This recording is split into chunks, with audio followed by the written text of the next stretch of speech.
Bom, gente, vamos começando. Boa noite a todos que estão chegando. Boa noite. O público está chegando. Hoje nós vamos fazer a nossa 175ª reunião do Grupo de Estudos de Hipnose. Isso tem acontecido continuamente nesses 22 anos. Começamos em maio de 1999. Nunca mais paramos. Eu quero, antes de mais nada, agradecer a todos que estão participando. Nós temos o doutor José Medeiros Filho, que é psicólogo, paraibano, é lá da Sociedade Paraibana, que é uma das mais antigas sociedades brasileiras, tem mais de 30 anos. Nós temos o doutor Carlos Lambiase, que também é psicólogo, de São Roque, e é psicólogo e também tem trabalhado bastante, tem dado alguns cursos de hipnose, ligado à Sociedade Brasileira de Hipnose. E tem uma doutora Astir Maria da Silva, que é médica, psiquiatra, está no grupo de estudo de hipnose, eu acho que desde que o grupo fundou, há 22 anos, se não for por aí, menos é por aí, tá certo? E ela também é uma pessoa bastante participativa nas reuniões, e a gente vai discutir um pouquinho sobre o uso da hipnose em algumas situações psicossomáticas, em alguns aspectos psicossomáticos. Eu convidei 3 pessoas que já têm uma certa bagagem com a hipnose para a gente poder debater esse assunto. Tá? Eu vou, antes de mais nada, a primeira pergunta, eu vou fazer algumas perguntas, mas a primeira pergunta que eu vou fazer para os 3 qual é a sua formação profissional principal, onde aprendeu hipnose e quem é o seu guru. Todos nós temos um guru, temos aquela pessoa que a gente tenta se modelar, né?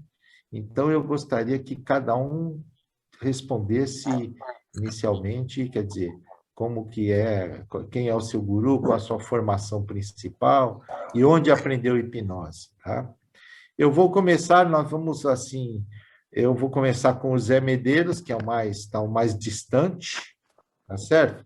Depois, para a gente não deixar a mulher por último, né, Carlos? Eu vou colocar a doutora Astir, e por terceiro vai ser o Carlos, que é mais próximo com a gente aqui também, é da casa também, né? Então, Zé Medeiros, você tem a palavra, Zé. Se apresenta e fala dessas respostas aí. Boa noite a todos, né? Eu sou o José Medeiros Filho. Desde 1981 eu adoto o sobrenome Medeiros, né? Que foi meu nome de guerra, quando eu fiz o NPR de cavalaria, lá em 81. Eu conheci a hipnose em 85, através de uma pessoa que é muito amiga, né, do Dr. Osmar, o Luiz Célio Rangel, que já naquela época ele hipnotizou minha colega e fez uma anestesia hipnótica e aplicou uma agulha, né, na mão dela. Foi uma coisa bem interessante. Isso me deixou assim meio assustado, né? Hipnose, eu sempre fui assim meio desconfiado com ela, mas em 2010, né, 25 anos depois do Dr. Osmar, eu comecei minha caminhada com a hipnose, fiz diversos cursos. O primeiro, inclusive, foi com o Dr. Reginaldo Rufino, da Sociedade Pernambucana de Hipnose. Reginaldo Rufino é também uma das referências. De lá para cá eu não parei. Com certeza eu fiz mais de 30 cursos de lá para cá, mas tem 2 cursos especiais. 3, na verdade, né? Primeiro, uma experiência com o Dr. Osmar, né? Na parte de hipnoterapia cognitivo-comportamental. Aprendi muita coisa com o senhor. Foi um final de semana, mas foi muito proveitoso. Depois eu fiz um curso bem interessante de formação hipnose ericksoniana com o Dr. Ricardo Faix, né, do Rio Grande do Sul. Foram 180 horas, foi um curso bem longo. E depois um outro curso também marcante, que foi o da Omni, foram 80 horas. Mas lá para cá eu não parei de estudar, né, de sempre ficar lendo e tal, se atualizando, até porque a aprendizagem é uma constante e nunca se sabe o suficiente que não se tem o que aprender. E, com certeza, o meu guru, o meu mestre, né, o meu orientador da psicologia e da hipnose é o Luiz Célio Rangel, que é o amigo também do Dr. Osmar, que é o nosso presidente da Sociedade Paraibana de Hipnologia e Sofrologia, da qual eu sou o secretário. Então, na psicologia, eu tenho especialização em psicologia organizacional, eu fiz comportamental adolescente e adulto, fiz análise bioenergética, né, que é baseada em William Reich, o fundador da análise bioenergética, que é o Dr. Alexander Lowen. Bom, hipnose é uma paixão para mim, né? Realmente uma coisa até que eu até temia no passado, mas eu sou apaixonado. E eu costumo dizer que a minha auto-hipnose, doutor Osmar, é andar de moto. Então, eu gosto de andar de moto, uma moto 650 cilindradas, já andei a 250, 280. Hoje não ando mais, estou mais na minha, né? Andando mais devagar, 120, 180. Mas é com certeza a minha auto-hipnose preferida. Obrigado. Muito bem. Doutora Astir, e a senhora, pode ir. Tá? Astir, você tem que ativar o seu som. Clica aqui no canto de baixo do lado esquerdo, Astir, tem ativar. Vê se você consegue ativar aí o seu som. Cleide, vê se ativa para ela lá.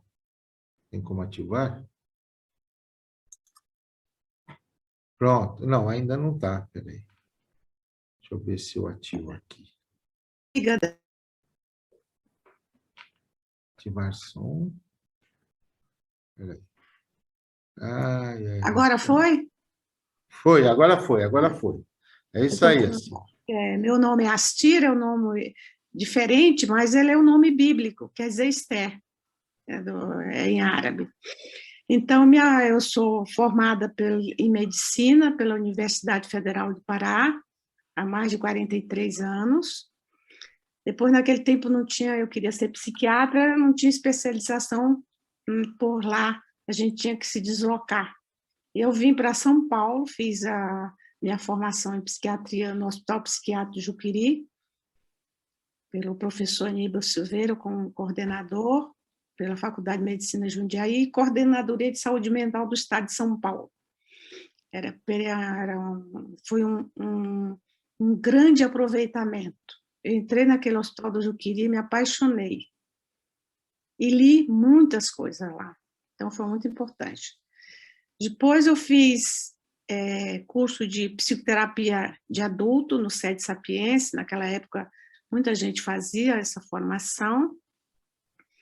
E fazendo curso, trabalhei com perícia médica no Hospital de Franco da Rocha, Hospital Psiquiátrico de Franco da Rocha, hoje é da Justiça.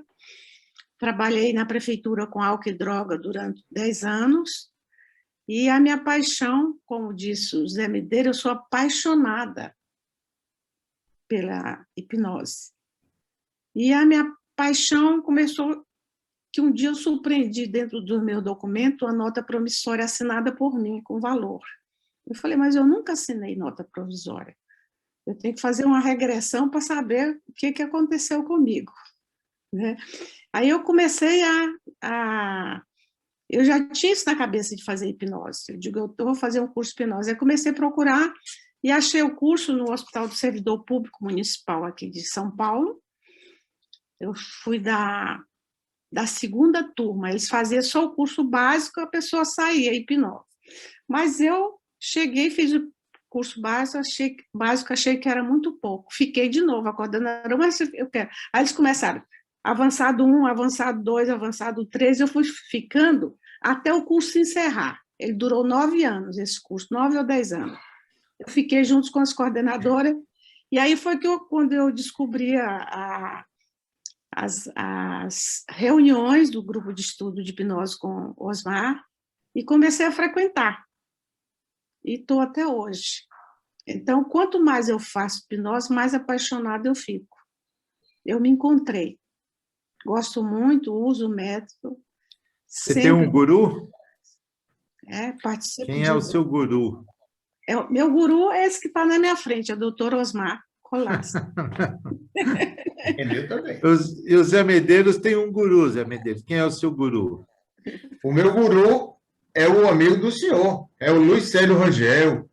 Luiz Célio, eu trabalhei com ele quase 40 anos, né?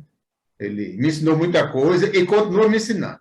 Mesmo depois de aposentado, liga para mim e diz, eu não vou dar sossego para você. E eu agradeço demais toda a aprendizagem que ele sempre me concedeu. Sou realmente muito grato a ele. Mas admiro muito o senhor, viu? por todo o seu Obrigado. trabalho e dedicação. Obrigado. Então, vamos lá. E, Carlos, e você, Carlos? Você está sem som também, Carlos. Ativa o seu som aí. Vocês têm que ativar o som. Agora. Isso, vamos lá. Eu sou Carlos Lambiase, sou psicólogo, sou da cidade de São Roque. Com 13 anos, eu conheci o Frei Albino numa palestra aqui na cidade, e ele falava sobre regressão. 91. É um trabalho que a gente já tem bem solidificado em relação a álcool e tabaco. Mas no nosso dia a dia tem surgido muitos casos mesmo, né, de drogas ilícitas. Então, aí faz todo aquele procedimento básico, né? Então, esse é o nosso dia a dia. Tem surgido também alguns casos, né, de depressão, baixa autoestima, mas, com certeza, os campeões são drogas ilícitas e transtorno de ansiedade. Isso é bem legal. É um dos nossos nichos. Bom, tá certo. Eu acho que transtorno de ansiedade deve ser a maioria, para a maioria dos hipnólogos, dos hipnoterapeutas, eu acho que é o prato mais cheio de todos, né? Astir, e para você, Astir, quais são os casos mais prevalentes, já que você é psiquiatra, né? Talvez tenha um perfil um pouco diferente. Isso, até falando como o Medeiros, o transtorno de ansiedade generalizada e pânico é o campeão. O pânico é o campeão dessa época de pandemia. E vem a ansiedade generalizada, depressão,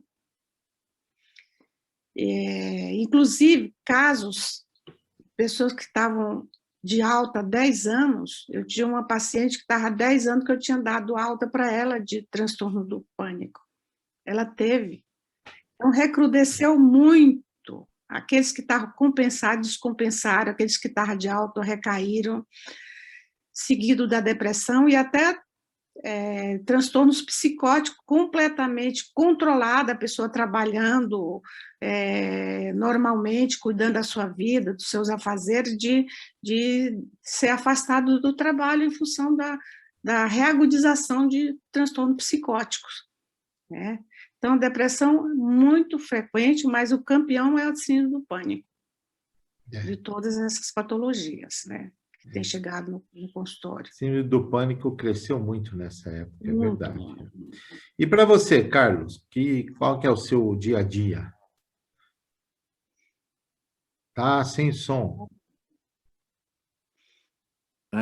Ele desabilita o som sozinho.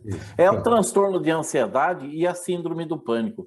Hoje, eu não sei se devido à pandemia, é o carro-chefe no consultório. As pessoas estão nos procurando como uma tábua de salvação. E também hoje eu tenho o toque, né? Eu tenho trabalhado a hipnose com o toque e tenho tido bons resultados também. É interessante como realmente eu tenho a impressão que para todo mundo que trabalha com a psicoterapia em forma geral, né? Qualquer área, qualquer linha, os transtornos de ansiedade têm sido realmente o prato principal, né? Tem sido a entrada e o prato principal, né? Nos últimos tempos.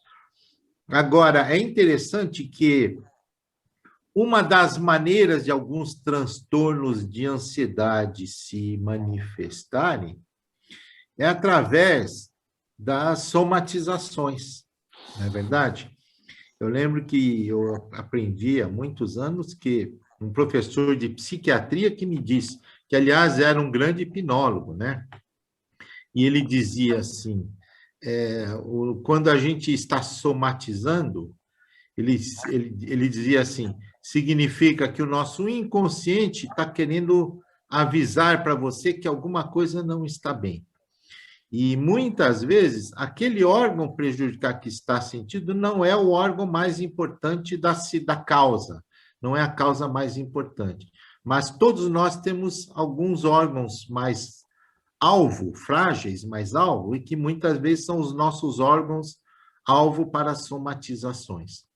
Então, ele dizia que se a nossa mente inconsciente, se a gente conscientizasse o sofrimento interno, isso seria consciente, então não teria problema. A situação é quando o inconsciente quer falar para você, o inconsciente não sabe falar, ele se manifesta através desses sintomas, tá certo? Esses sintomas psicossomáticos, tá? Que muitas vezes são sintomas, nós temos um determinado sintoma e ele muitas vezes é só ampliado pelo aspecto, né, psíquico, né? Então, eu gostaria eu elegi, né, assim, dentro do que me aparece mais frequentemente, 3 situações de somatização intensa, que todos os 3 podem ter componentes orgânicos, lógico, tá? Então, a gente sempre tem que afastar componentes orgânicos, mas a gente pode, na realidade, lidar com o componente psíquico, ou psicossomático, né? O componente vamos dizer, de potencialização daquele sintoma. Então, eu elegi 3, mas vocês poderão falar, se tiverem algum caso interessante, de algum outro qualquer. Mas síndrome do colo irritável é um transtorno onde o psique está extremamente envolvido. Tensão pré-menstrual, tá certo? As mulheres que eu digo. E enxaqueca. A enxaqueca também é um sintoma que é lógico, a gente sempre tem que afastar causas orgânicas, e ela sempre tem causas orgânicas, mas ela muitas vezes, o gatilho para ela se manifestar são os estados tensionais. Então, eu gostaria que vocês abordassem, quer dizer, como vocês lidam, quais as estratégias, né, em hipnose que vocês utilizam para estas situações que a gente chama de somatizações ou transtornos psicossomáticos. Medeiros. Ok, então vamos lá. Vamos começar pela síndrome do colo irritável. Então, a maioria dos clientes, pacientes que chegam para mim, chegam através da rede social, mas também chegam por indicação, né? Boca a boca. Então, ele já chega, vou dizer assim, com 50% do rapport já estabelecido, né? Então, isso já realmente facilita muito.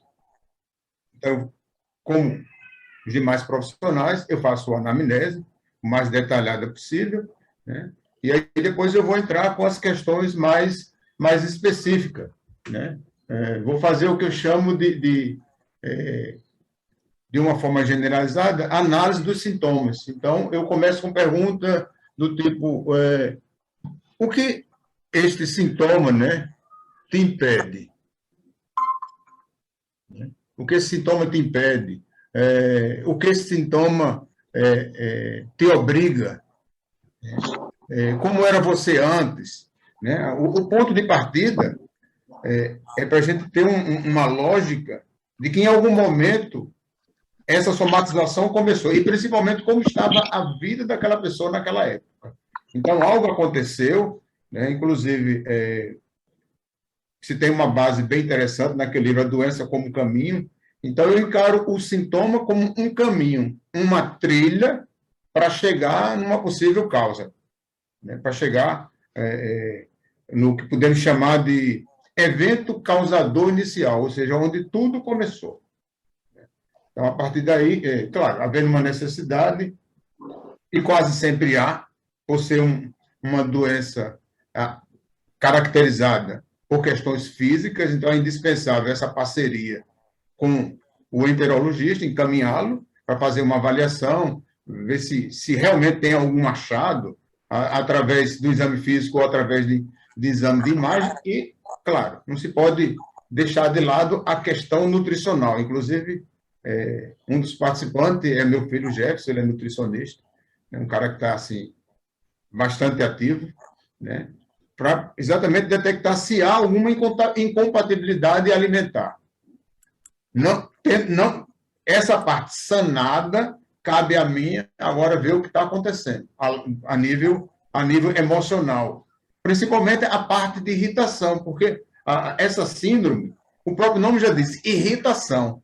Irritação vem de mau humor, vem de raiva, vem de situações mal resolvidas, talvez essa pessoa seja uma pessoa mal amada. Então, são muitas questões, são muitos gatilhos que a gente vai priorizando e vai trabalhando uma por uma, ressignificando tudo o que for necessário. E nesse trabalho de ressignificação, de reavaliação, de tratamento, de cura, que a gente não fala sobre cura, que nós não somos curandeiros, mas aí tem um trabalho bem interessante que eu uso de vez em quando, que é esse livro aqui, técnicas desse livro aqui, vocês devem conhecer, Imagens que Curam, de Gerald Epstein.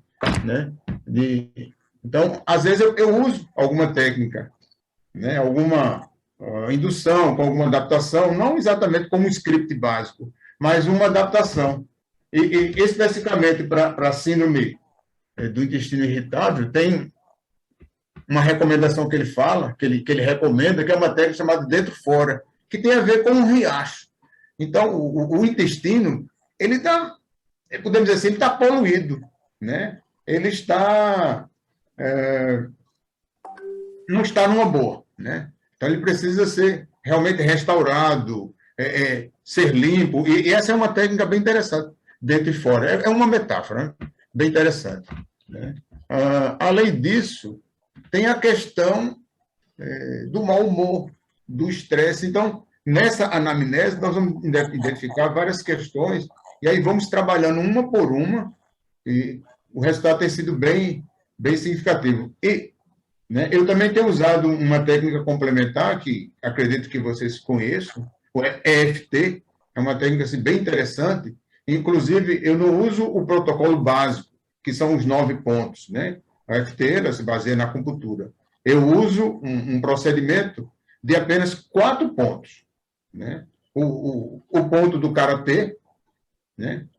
O ponto do karatê, o topo da cabeça, abaixo do olho, que trabalha mais essa questão de ansiedade e insegurança, e abaixo da clavícula. Na verdade, eu não uso os 9 pontos. Eu uso só os 4 pontos. Um protocolo básico que eu tenho adaptado e tem surtido bastante efeito. E, claro, áudios de auto-hipnose, eu já tenho alguns já gravados, outros eu faço adaptação, né, personalizando para cada paciente, e tem surtido bastante efeito. Bastante efeito.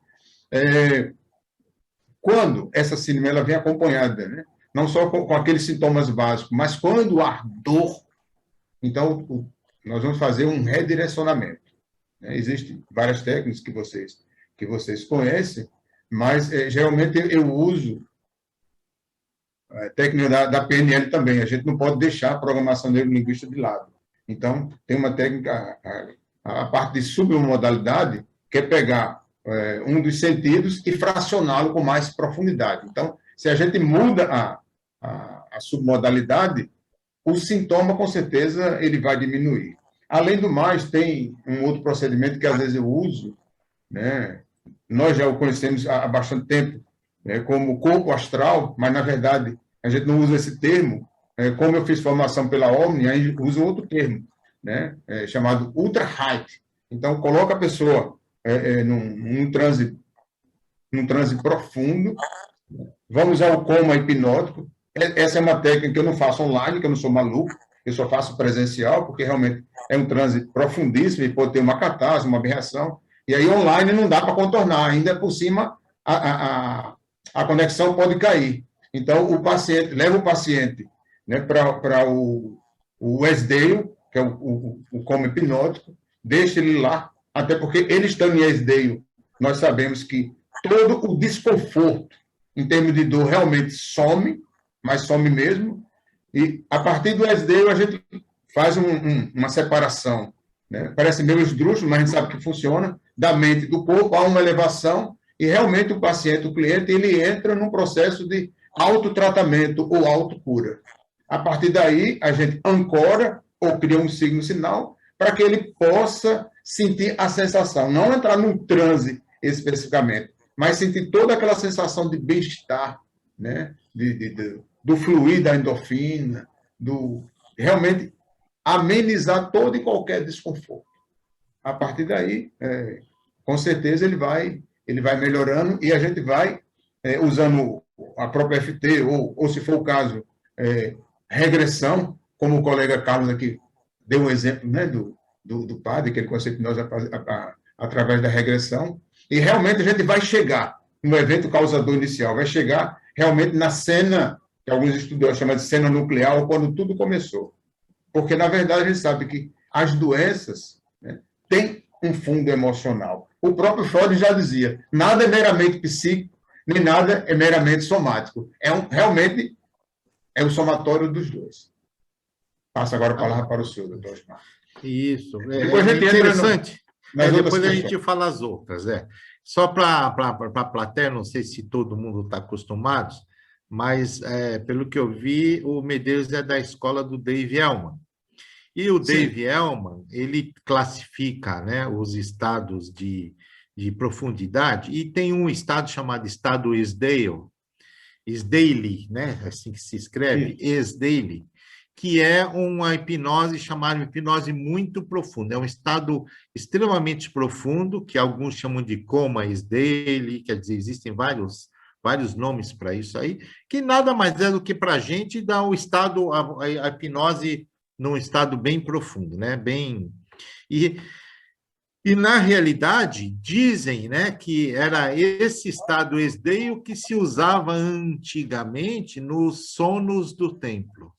Tá certo? Era exatamente essa técnica que depois não chamava esdeio, na época chamava sonos do templo. Não era nos templos do sono se praticava os sonos do templo, né?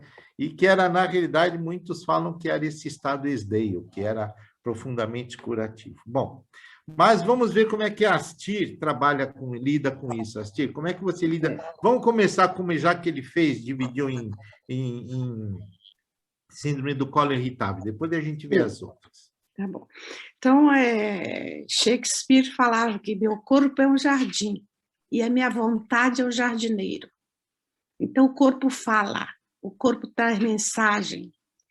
A questão é a gente parar para ouvir o próprio corpo. Então, no acolhimento do paciente em sofrimento, eu tento fazer essa conscientização dele sentir o próprio corpo, fazer a leitura um pouco do seu corpo, vivenciar o seu corpo, às vezes até ele ter uma imagem distorcida do corpo, né? Então, vivenciar o seu corpo, aguçar os 5 sentidos, né? Para curtir mais o seu corpo.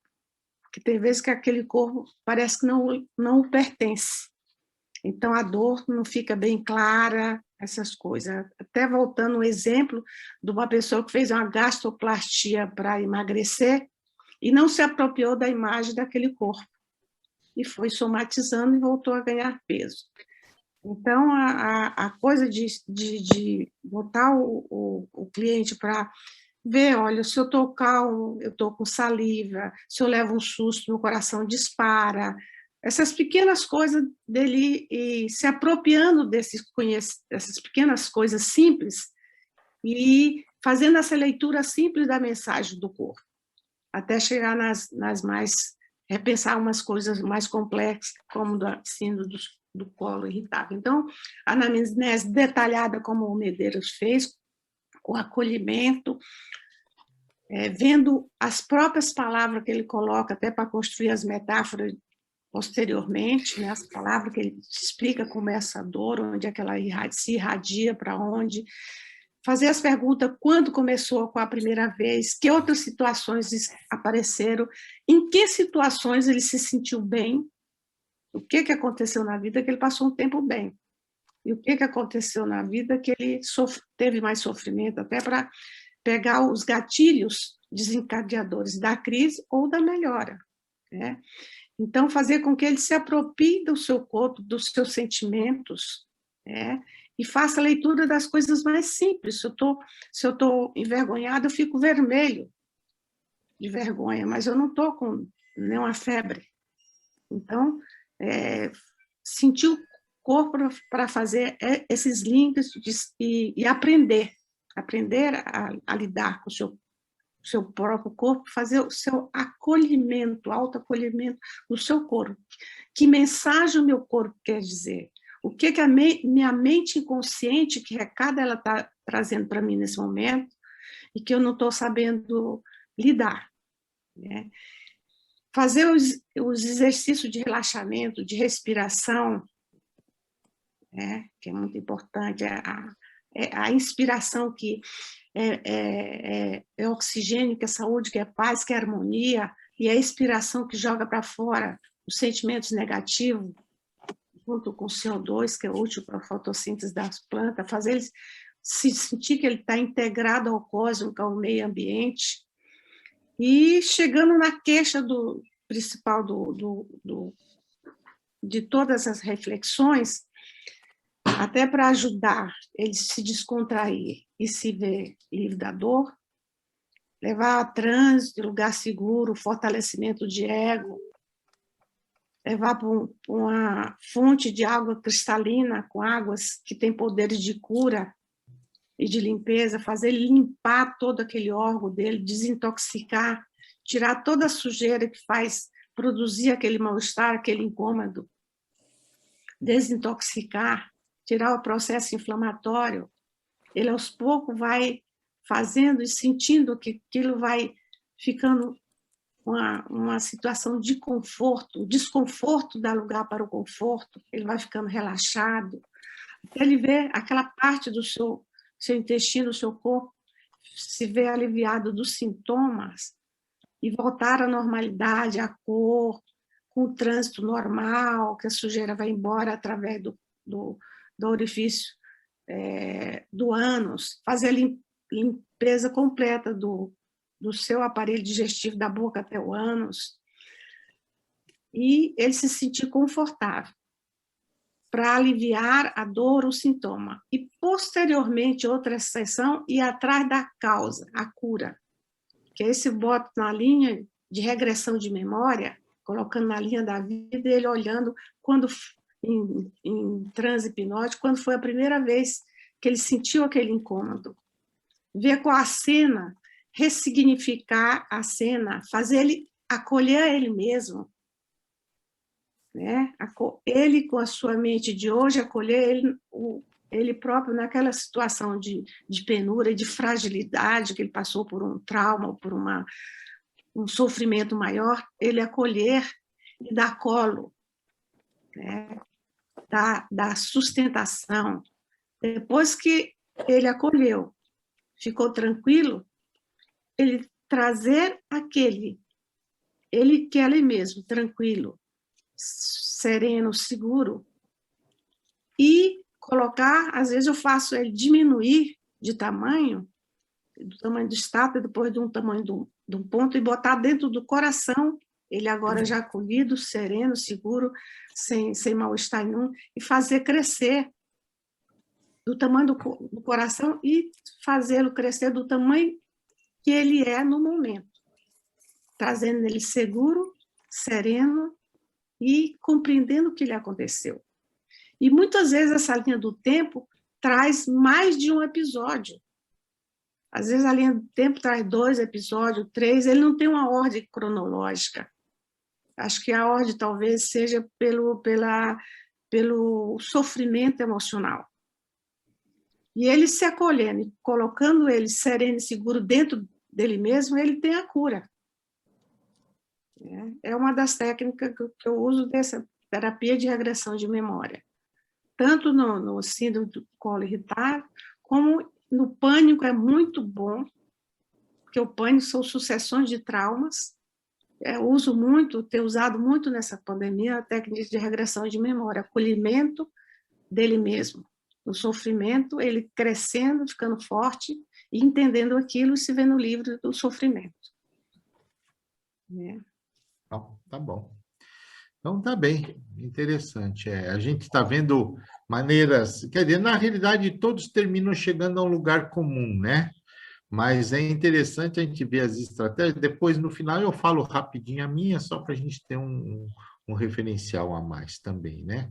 Carlos, e você, Carlos? Como é que você lida com o síndrome do colo irritável? Eu gosto muito da teoria do do João Jorge, eu, além de ter uma boa anamnese, né? Conhecer bastante a pessoa e o que o leva à síndrome do colo irritado, eu ponho ele em transe, um transe não muito severo, e faço uma autoscopia. Levo ele até aquele intestino para que ele converse com esse intestino, para que ele pergunte a esse intestino o que é que está acontecendo, o porquê ele está promovendo essa dor, esse desconforto a ele. E ali que ele mobilize suas células todas para que trabalhem em benefício dele, em sua saúde e em dissolver qualquer coisa que esteja ali e atrapalhando essa saúde e esse bem-estar.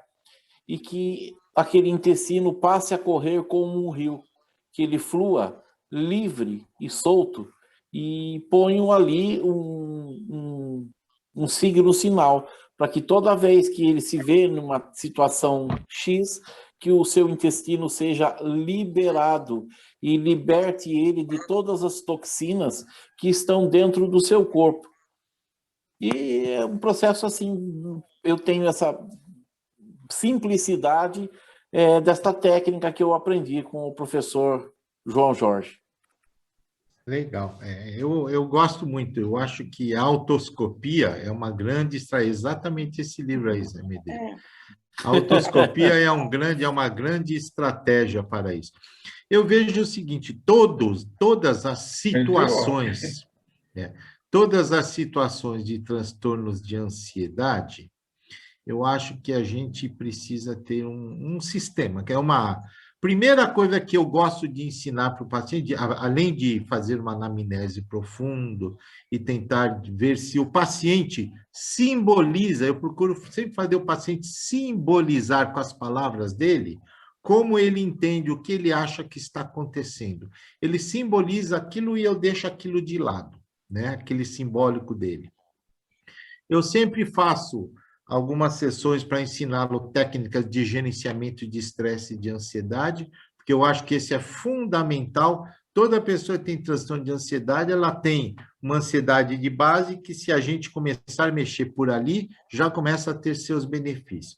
Então, ou técnica de relaxamento e respiração e relaxamento, com auto-hipnose, ou com meditação, ou com mindfulness, o que for mais confortável para o paciente, eu acho que essas são técnicas que o paciente deve ensinar, né?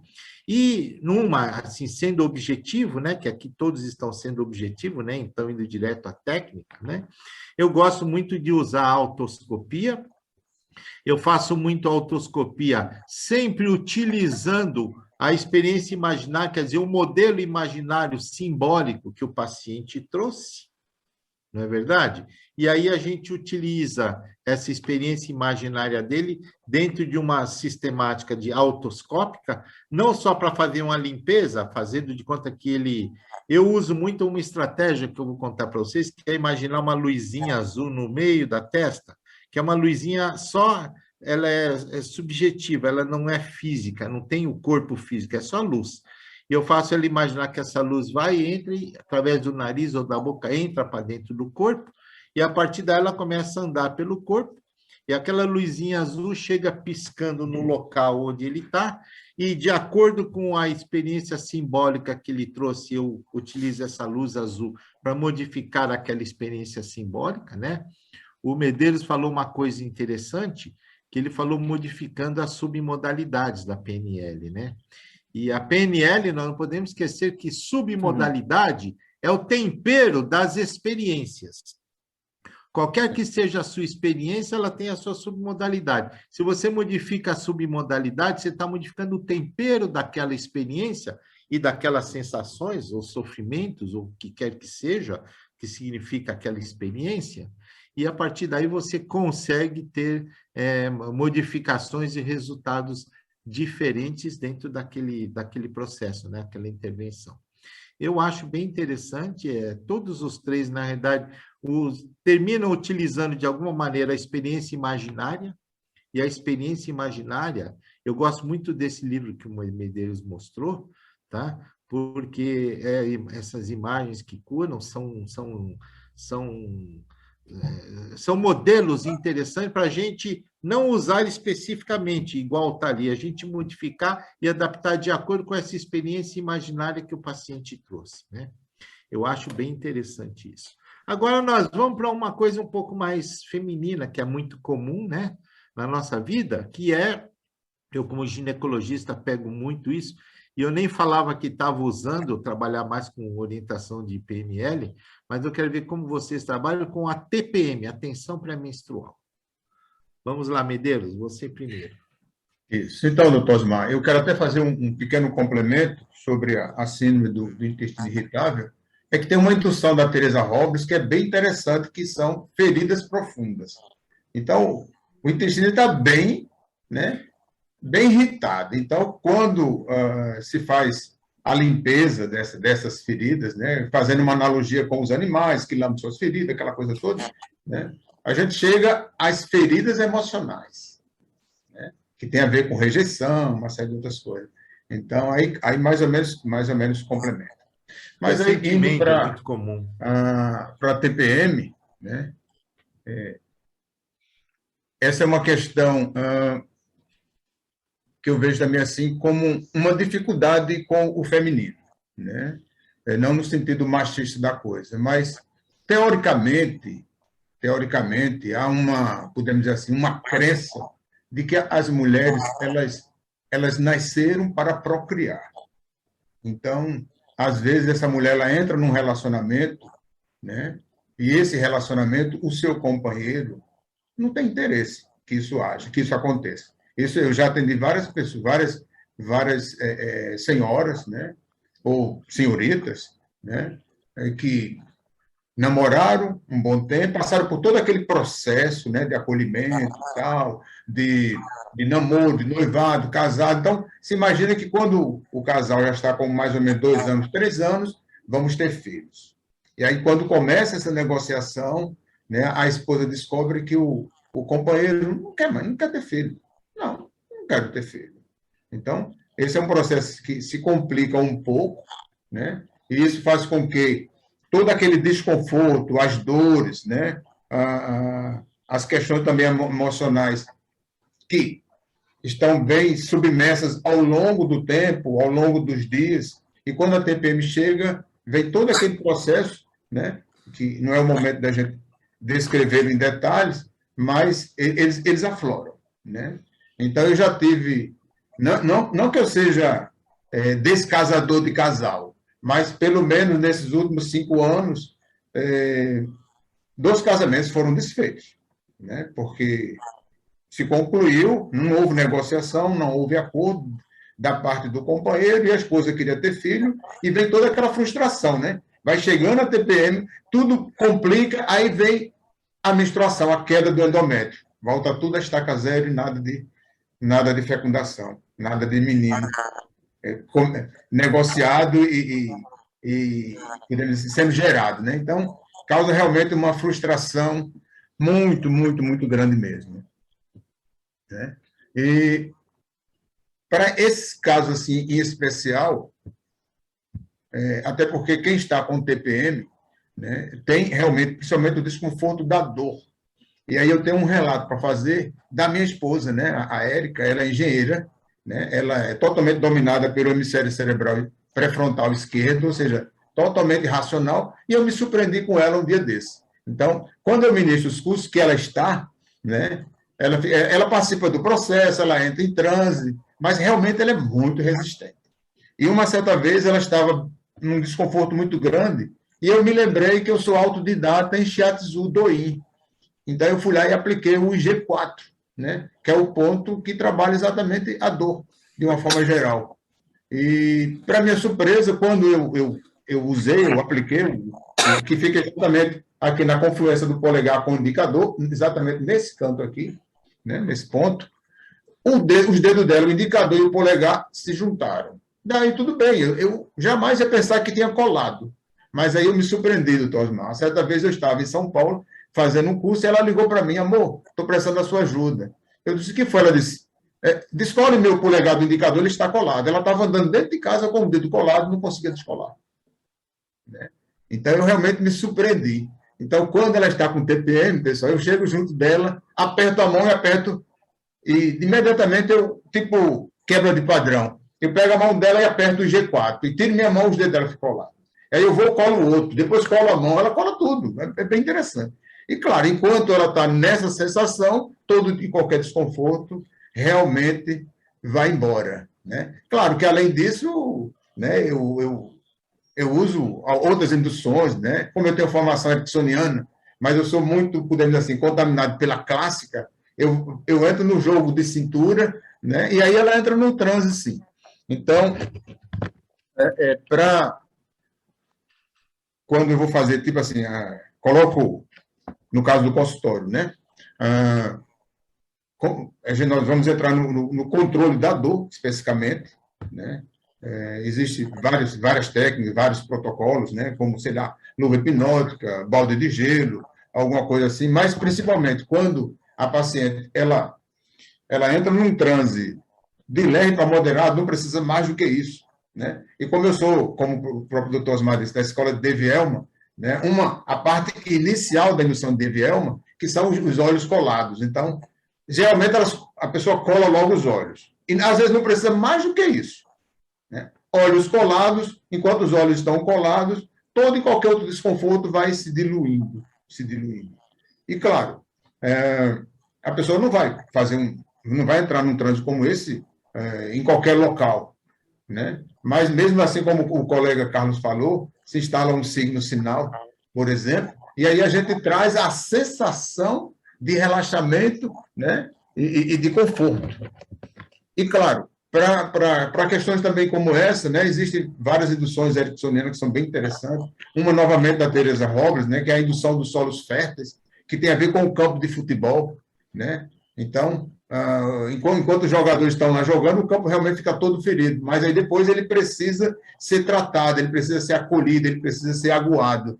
Então, às vezes não precisa grandes coisas, é só colocar a pessoa num nível de relaxamento e ensinar como ela chega lá, e ela vai chegar assim, sem sombra de dúvida. Né? Existem outras induções, como a Bela Adormecida, que também é bem interessante, a questão dos símbolos, né? Símbolo A e símbolo B. O símbolo A representa o desconforto, o símbolo B representa todos os recursos que a pessoa tem para entrar num estado de homeostase, de harmonia. Então, ela vai pegar do jeito que ela quiser os recursos do símbolo B e vai tratar o símbolo A. E a dor realmente, né, todo aquele desconforto, ele vai se diluindo e vai ficando numa boa. E é isso aí. Bom, quando, né, só para a gente encerrar, quando ela relata questões relacionadas, que a TPM também causa um certo inchaço, né? Então, tem novamente, voltando lá para as imagens que curam, né? Tem um procedimento bem interessante, que é areia do deserto.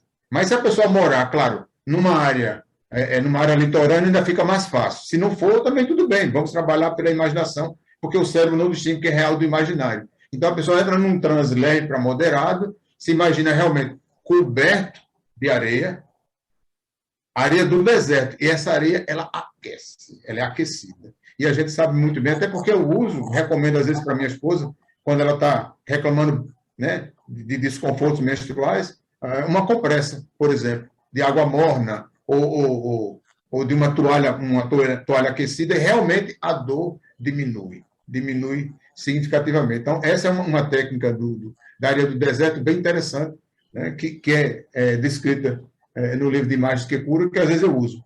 Então, tem sido realmente interessante. Doutor Osmar, por favor. Que bom, tá bom. E você, Astir, como é que você, que é uma mulher, não sei se teve, Então, se já teve na vida, mas como você lida com isso? Sim, né? Como mulher, nas minhas anamneses, pode ser qual o motivo da consulta, né? Sendo mulher, é uma das perguntas que eu faço da TPM.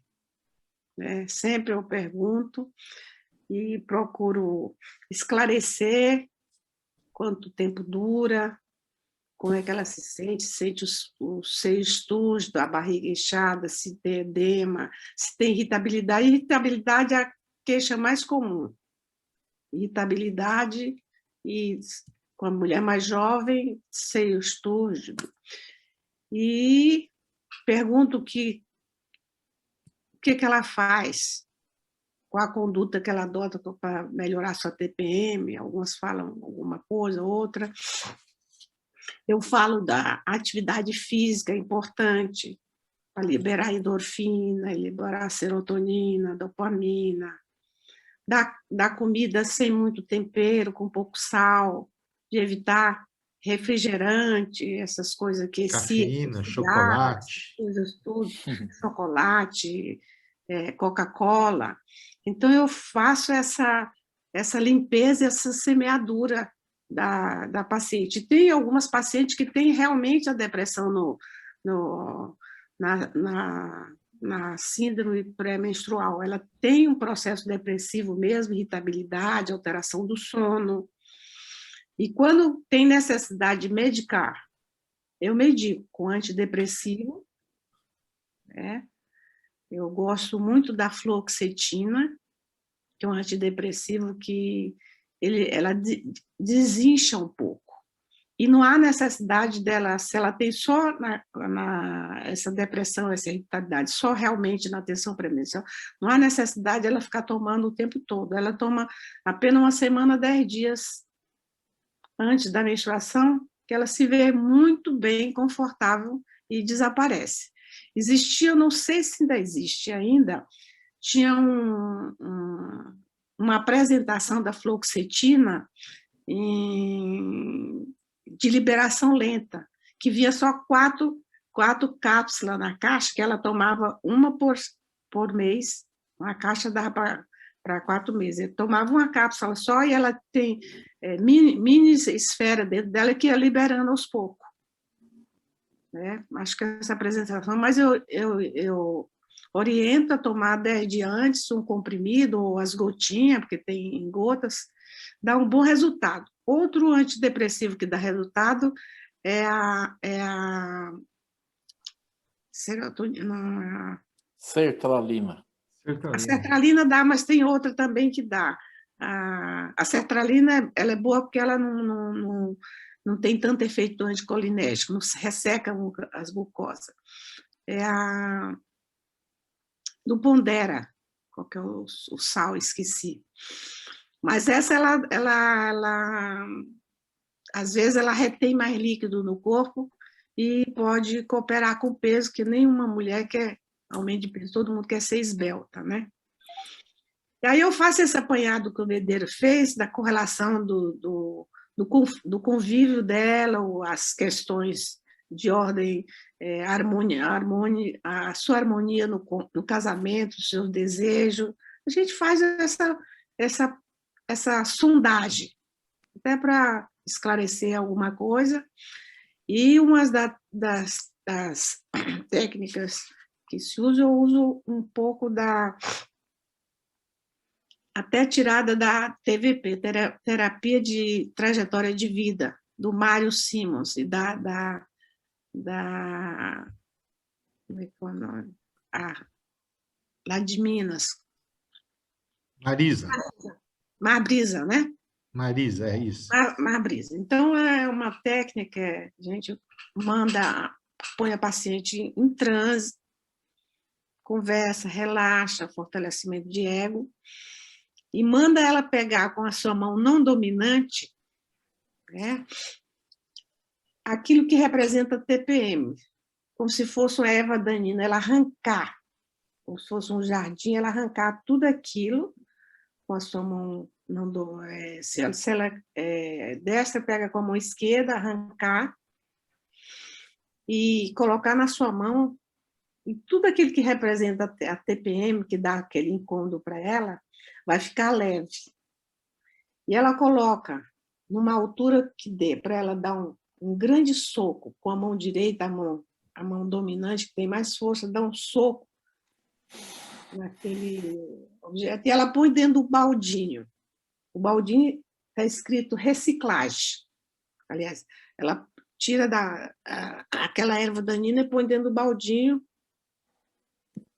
está escrito reciclagem. E fala para ela que lá no alto astral tem uma estação de reciclagem altamente qualificada, altamente moderna, que recicla tudo, até os pensamentos. Aí mando ela dar um soco naquele baldio, e esse baldio sobe para o espaço sideral, sobe até sumir, sair da estratosfera, sumir, e lá ele vai para a estação de tratamento ultramoderna, com todos os recursos, e vai transformar aquilo em coisas boas para ela. Antes eu faço, na anamnese, pergunto: o que você gosta? De perfume, de viagem, de roupa, de um tênis? Então, lá na estação de reciclagem, aquele incômodo vai se transformar em coisas que lhe dão alegria, que lhe dão conforto. Então, voltarão para ela como presente que ela merece, em forma de perfume, roupas gostosas, tênis, viagem, e a alegria de ter o ciclo menstrual livre de dor. É uma das técnicas que usa. E também tem, usando da Teresa Robler, as cores. Que cor representa a TPM? E onde está localizada no seu corpo? E ela diz, e aí eu pergunto: e que cor representa a cura? Então, através da respiração, eu vou fazendo ela tirar toda aquela cor que representa o desconforto. Normalmente elas põem preta, negra, escura, e a cor da cura, verde, clara, rosa. Ele vai fazendo essa transformação, inspirando a cor de cura, que é o azul, inundando todo o seu corpo, em especial aquela região onde se encontra a dor, que ela vai saindo através da expiração junto com o CO2. E vai indo até ela fazer a troca e se ver livre do incômodo. E dá ordem, o signo, o sinal. Toda vez que você tiver esse incômodo, você faz essa respiração, que você terá o recurso a seu alcance. Mesmo que a sua mente consciente não saiba, a mente inconsciente, a mente da sabedoria, aquela que te conhece, que é a tua partícula divina, saberá. Então, automaticamente, você fazendo a respiração, quer acordado ou dormindo, pensando na respiração, pensando consciente, você automaticamente, a sua mente no consciente vai fazendo esse processo que começou aqui. Aí ela sai do trânsito, a gente dá a ordem de sair do trânsito com essa mensagem do signo sinal, para sempre que ela tiver necessidade, ela usar esse recurso que estará dentro dela, ao seu dispor. Tá bom? Legal. E você, Carlos? Depois eu vou fazer os comentários. Hoje mesmo eu usei uma técnica, a paciente da manhã estava um pouco incomodada, eu já aproveitei o chavão. Quando a pessoa em transe, eu peço para que ela se lembre, né? Pergunto antes se ela alguma vez brincou com bolinha de sabão. E aí eu trago isso para ela, com a respiração, ponho ela num transe intermediário, e como se ela, bem relaxada, fosse fazer bolinhas de sabão. E ali, quando ela inspira, ela traz para dentro dela tudo aquilo que ela puder imaginar que aliviaria a dor. E quando ela assopra essa bolinha de sabão, ela vai colocando dentro da bolinha tudo que significa e que representa a dor para ela. E ela vai soltando a bolinha. E a última bolinha que ela faz, ela enche o máximo que ela puder.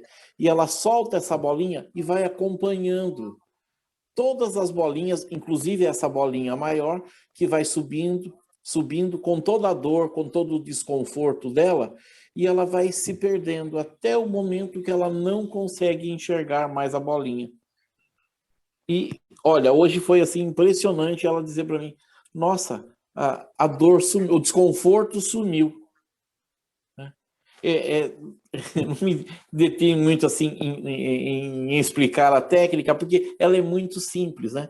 É você encapsular a dor, né, e ver ela ir embora. Ela sai de você numa coisa que a criança brinca muito, né? E é tão gostoso e simples, que é a bolinha de sabão. E nisso eu vou acrescentando simbolizo. Olha como essa bolinha, olha as cores sendo divididas. A sua dor está lá encapsulada. Ela não é para o seu mal. Ela está mostrando que o seu corpo está se recompondo. E vou acrescentando fatores positivos a essa dor, mas que essa dor não pertence mais a ela, e ela vai subindo e vai se desfazendo no espaço. É isso. Olha, vocês estão percebendo como é rico, né? Eu acho tão... Olha, eu me empolgo, sabe? E faz 22 anos que eu faço isso, e cada vez eu fico mais empolgado com as estratégias. Quer dizer, eu lembro que o professor Passos, que era um dos meus gurus, ele dizia assim: existem tantas técnicas de hipnose quantos hipnólogos existem. Ou seja, cada um tem a sua técnica, cada um elabora do seu jeito, e sempre a pessoa faz de acordo com a paciente. Cada paciente tem um perfil que a gente pode elaborar mais, pode ser mais objetivo. Eu acho que isso é interessante, né? Eu queria lembrar, eu sou ginecologista, então nós precisamos lembrar que a tensão pré-menstrual ela é realmente um processo psicossomático. Ela tem um componente hormonal, um componente de relação entre relação estrógeno-progesterona, tá certo? E esta relação, quando ela está um pouco alterada, ela pode fazer com que a paciente sinta mais ou menos todos esses sintomas. Mas nós não podemos esquecer que a percepção do sintoma ela está muito vinculada ao status emocional daquela paciente.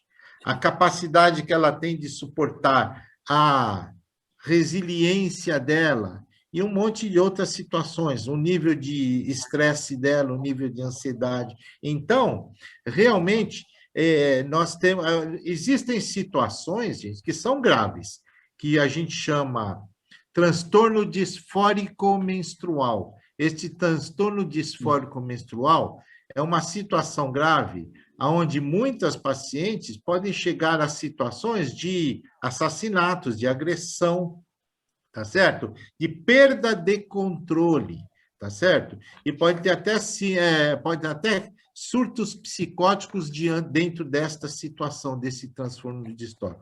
Estas são situações que, às vezes, precisam ser medicadas com mais intensidade, tá certo?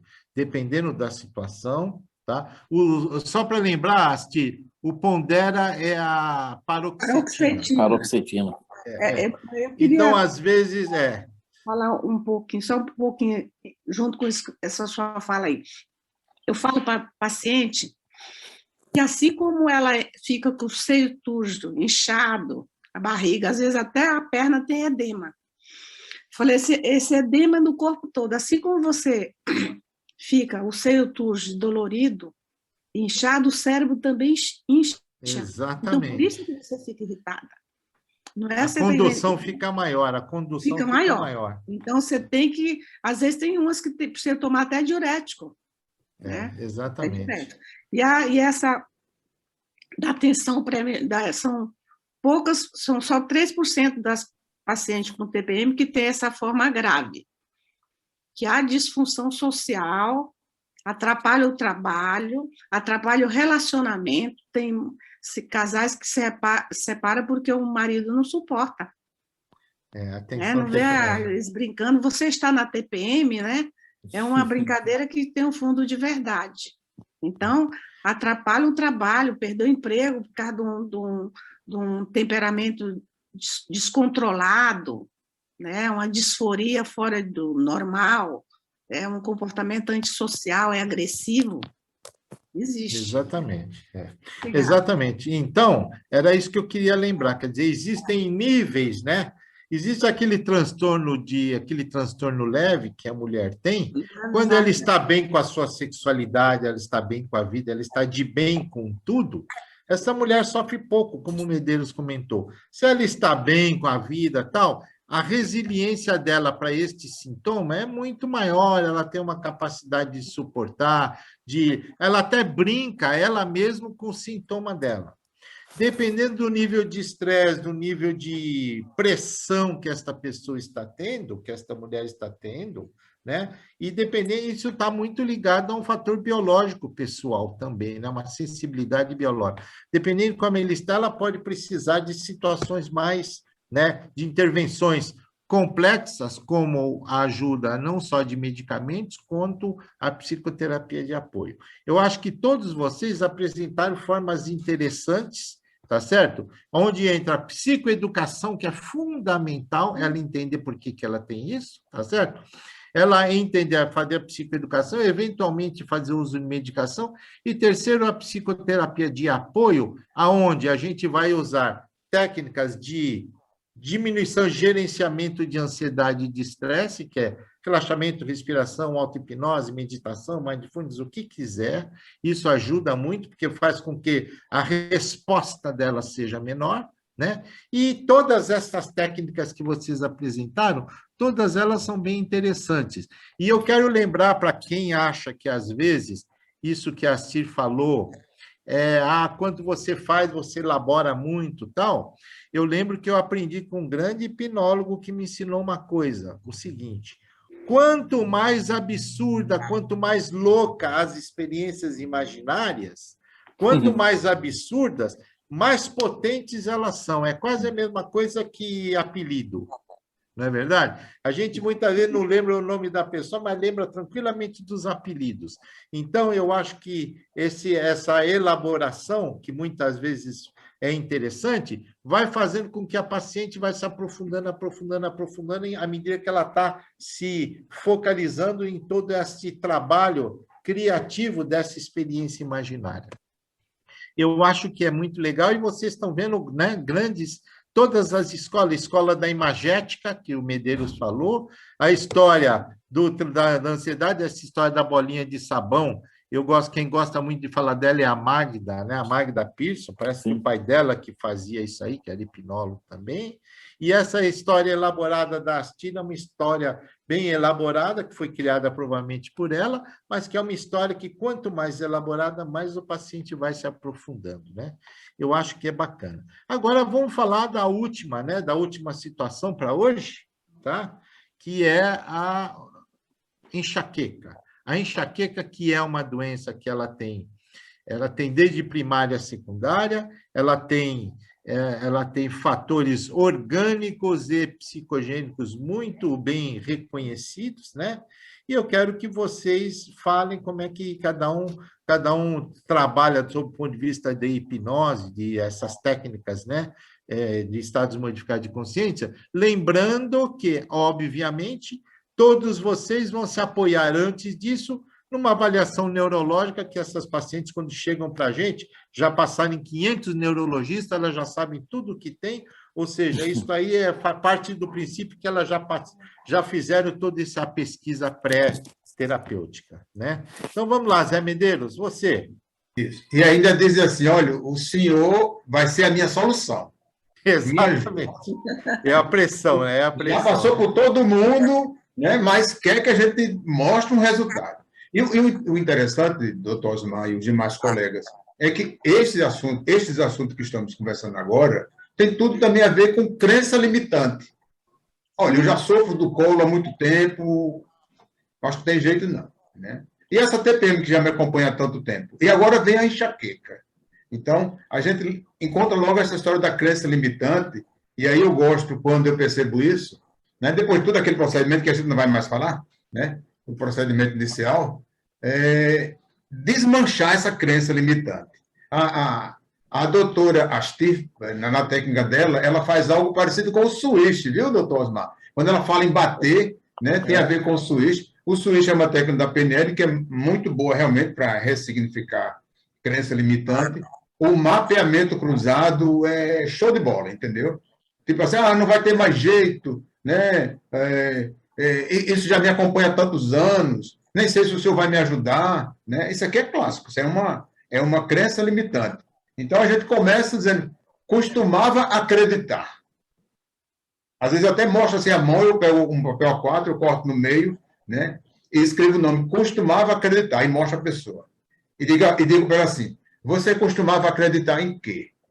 Aí ela vai dizer, a pessoa vai dizer, olha, eu costumava acreditar no meu marido, ou na minha esposa, né? Aí eu digo assim, vamos voltar mais no tempo, olha, estamos fazendo, na verdade, uma regressão, né? Meio de brincadeira, mas estamos fazendo uma regressão. Quando você era adolescente, quando você era criança, você costumava acreditar em quê? Aí a pessoa, Papai Noel. Então, eu tenho síndrome irritável há muito tempo, minha TPM, né? Todo mês vem e é um horror, e essa enxaqueca que não me acompanha. Então, aqui ela tem tudo que ela costumava acreditar que é verdade, e do lado de cá o Papai Noel. Aí eu bato um no outro. Quando você bate 10, 12 vezes, é interessante. Né? O que você costumava acreditar é bem maior, até porque nós vamos usar uma submodalidade. Se aquela imagem do costumava acreditar se era grande, vamos diminuir o tamanho. E o que acreditava que é um Papai Noel fica bem grande, aí ele abocanha. Então, se ela abocanha várias vezes, isso que ela costumava acreditar se dilui. A mesma coisa com o switch. Diminui a imagem, né? Uma imagem maior, vai realmente aí a gente já dissolve essa questão da crença limitante. Mas aí vamos para enxaqueca. Então, a pessoa, claro, que a enxaqueca ela tem toda uma origem também física, né? As principais causas, nós temos raiva, fome, falta de sono e, principalmente, pensar demais. Olha, vocês vão achar realmente um absurdo. Mas como eu faço yoga, tem uma técnica da yoga que é muito boa para dor de cabeça e enxaqueca. Desde que a pessoa não tenha nenhum problema de coluna, é plantar a bananeira, doutor Osmar. Incrível. Plantar a bananeira. E se a pessoa tiver um nível de yoga grande ou razoável, como eu mesmo, por exemplo, que eu planto bananeira no meio do nada. Eu simplesmente levanto o corpo e fico. Claro, a gente não pode ficar muito tempo, mas isso realmente diminui bastante essa sensação da dor localizada exatamente na cabeça, que é a enxaqueca. Mas, às vezes, quando a pessoa começa a falar comigo, eu pego um prato descartável, né? Ou então um prato de plástico, alguma coisa, e boto uma xícara, eu boto um copo descartável e pergunto, você quer água? Isso lá no consultório. Quero. E eu começo a botar água. E aí, propositalmente, eu esqueço. Aí o copo vai esborrar. E a pessoa vai dizer, doutor, o copo esborrou.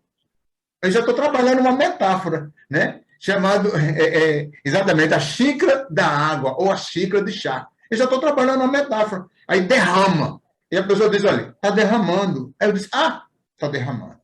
Está derramando exatamente como a sua mente, como você. Você está esborrando. Não tem mais como entrar. Você está cheio, você está pensando demais. Então, realmente, eu esvazio um pouco o copo e dou para a pessoa, e a pessoa começa realmente a beber essa água.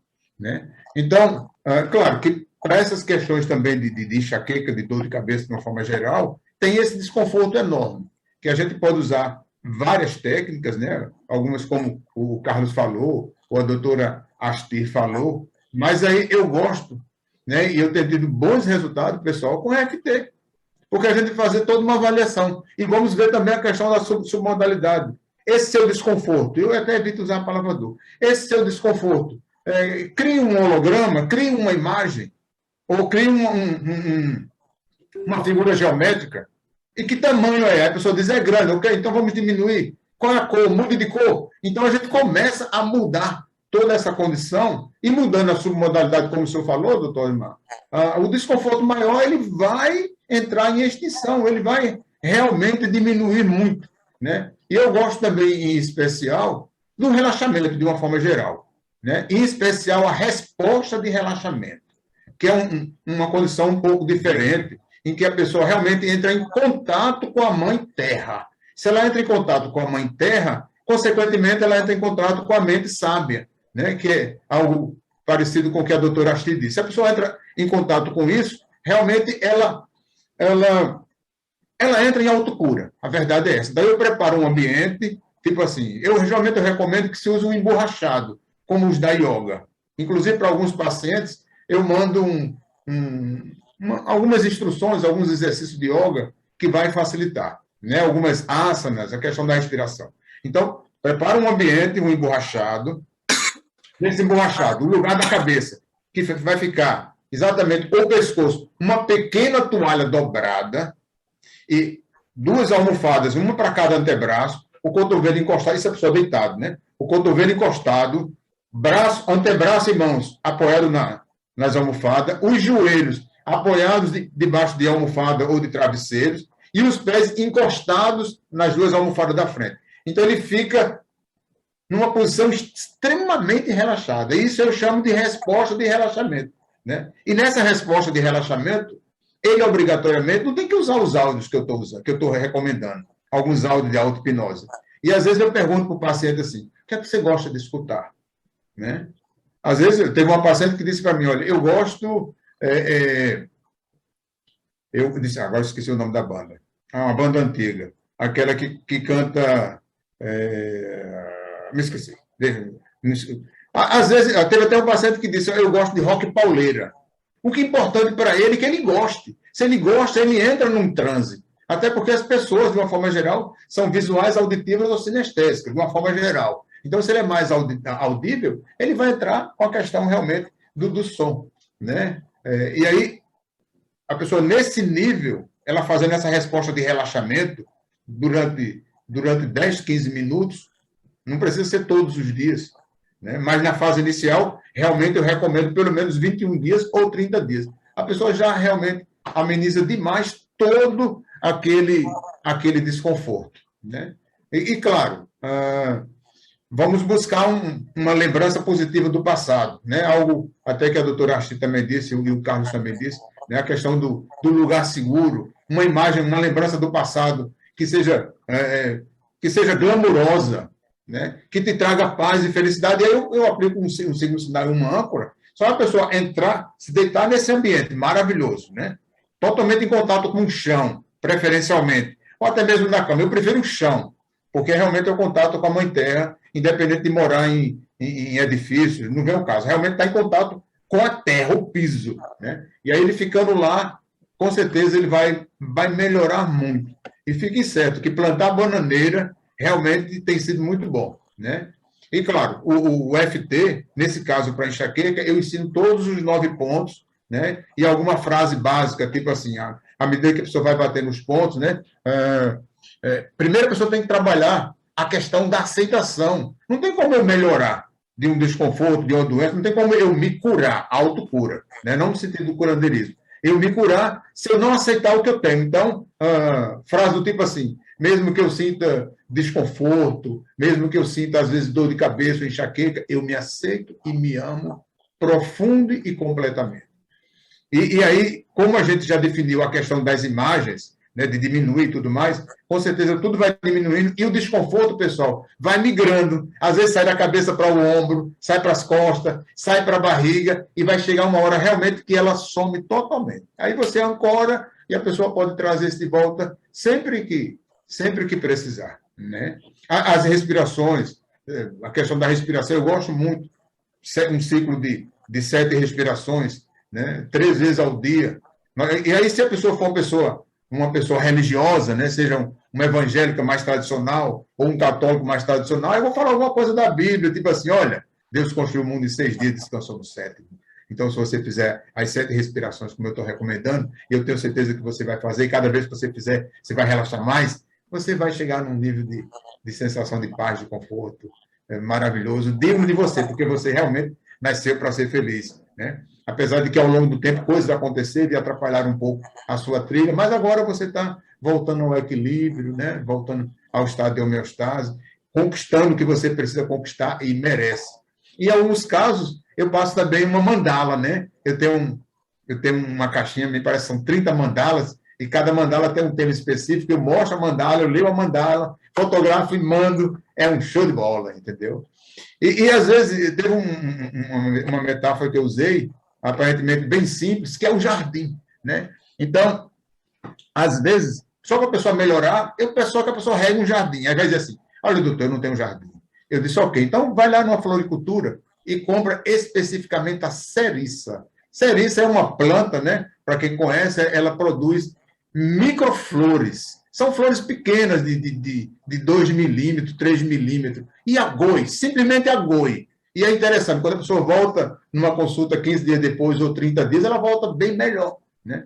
Quem assistiu A Cabana lembra bem da cena do cara, né, totalmente apavorado, e quando ele encontra lá com Deus, né, com o Espírito Santo, aquelas pessoas que representam, e ele está lá no jardim, o jardim está uma droga, né? Chega de plantas daninhas, né? E a pessoa diz assim, olha, isso é você, esse é seu coração. Então, se a pessoa rega um jardim, né, cultiva uma cereça ou qualquer outra planta, com certeza ela vai melhorar, porque ela está tratando ela mesma. Nós estamos falando metaforicamente. E nós sabemos que a metáfora ela não tem caminho, ela vai direto para o inconsciente, para o subconsciente. Doutor Osmar, por favor. Não estou ouvindo. Não estamos escutando sua voz. Você viu? está sem áudio.